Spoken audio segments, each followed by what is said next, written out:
DYFI Sreekandapuram block സമ്മേളനം ചുഴലി government higher secondary സ്കൂളിൽ നടന്നു. ബ്ലോക്ക് പ്രസിഡന്റ് KV ജിതിൻ പതാക ഉയർത്തി. പ്രതിനിധി സമ്മേളനം DYFI സംസ്ഥാന കമ്മിറ്റി അംഗം മുഹമ്മദ് അഫ്സൽ ഉദ്ഘാടനം ചെയ്തു. സംസ്ഥാന കമ്മിറ്റി അംഗമായ അനിഷ, ജില്ലാ സെക്രട്ടേറിയറ്റ് അംഗങ്ങൾ ഷിബിൻ കാനായി, CP ഷിജു എന്നിവർ പങ്കെടുത്തു. രക്തസാക്ഷി പ്രമേയം OP ഷിനോജും അനുശോചന പ്രമേയം MP അജ്നാസും പ്രവർത്തന റിപ്പോർട്ട് ശ്രീജിത്ത് കെയും അവതരിപ്പിച്ചു. 160 പ്രതിനിധികൾ പങ്കെടുത്ത സമ്മേളനത്തിൽ വിപിന CP സ്വാഗതം പറഞ്ഞു.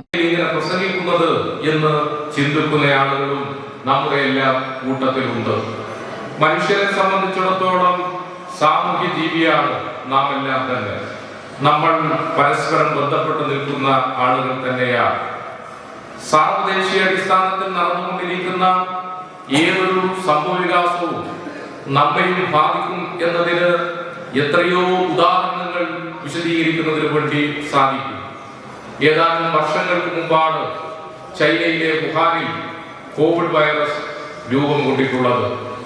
ആ ചൈനയിലെ വുഹാനിൽ രൂപം കൊണ്ട വൈറസ് ലോകത്തെ എത്രമാത്രം പിടിച്ചുലക്കിയിട്ടുണ്ട് എന്നതിനെ സംബന്ധിച്ച് ഞാൻ വിശദീകരിക്കാതെ തന്നെ നിങ്ങൾക്ക് ബോധ്യമാവുന്നതാണ്. മാത്രമല്ല, അമേരിക്കയുടെ പ്രസിഡന്റായി ഡൊണാൾഡ് ട്രംപ് തെരഞ്ഞെടുത്ത സന്ദർഭത്തിൽ ഈ കേരളത്തിലെ കർഷകരായ തൊഴിലാളികളായ ജനങ്ങൾ എത്രമാത്രം പ്രയാസത്തിലായിട്ടുണ്ട്, ദുരിതത്തിലായിട്ടുണ്ട് എന്നുള്ളതും നാം കണ്ട ഏറ്റവും പ്രധാനപ്പെട്ട കാര്യമാണ്. ഇവിടെ അമേരിക്ക ഈ താരിഫ് നിരക്ക് ഉയർത്തിയതുമായി ബന്ധപ്പെട്ട് ചെമ്മീൻ കൃഷി നടത്തുന്നവർ, കയറ് തൊഴിലാളികൾ, അങ്ങനെ കശുവണ്ടി തൊഴിലാളികൾ ഉൾപ്പെടെയുള്ള നാനാവിധത്തിൽപ്പെട്ട ആളുകൾക്ക് പ്രതിസന്ധി ഉണ്ടായിട്ടുള്ളത് സമീപകാലയളവിൽ നാം ചർച്ച ചെയ്തിട്ടുള്ളതാണ്. അതുകൊണ്ട് സാർവദേശീയ അടിസ്ഥാനത്തിലുള്ള സമൂഹവികാസങ്ങളെ സംബന്ധിച്ച് കൃത്യതയോടുകൂടി വിശകലനം ചെയ്ത് തന്നെ മാത്രമേ ഒരു വിപ്ലവ യുവജന സംഘടനയ്ക്ക് മുന്നോട്ട് പോകാൻ സാധിക്കുകയുള്ളൂ. അമേരിക്കയെ സംബന്ധിച്ചിടത്തോളം അവർ ഈ ഒരു കാലയളവിൽ മാത്രമല്ല അധിനിവേശവും അതിക്രമവും നടത്തിക്കൊണ്ടിരിക്കുന്നത്.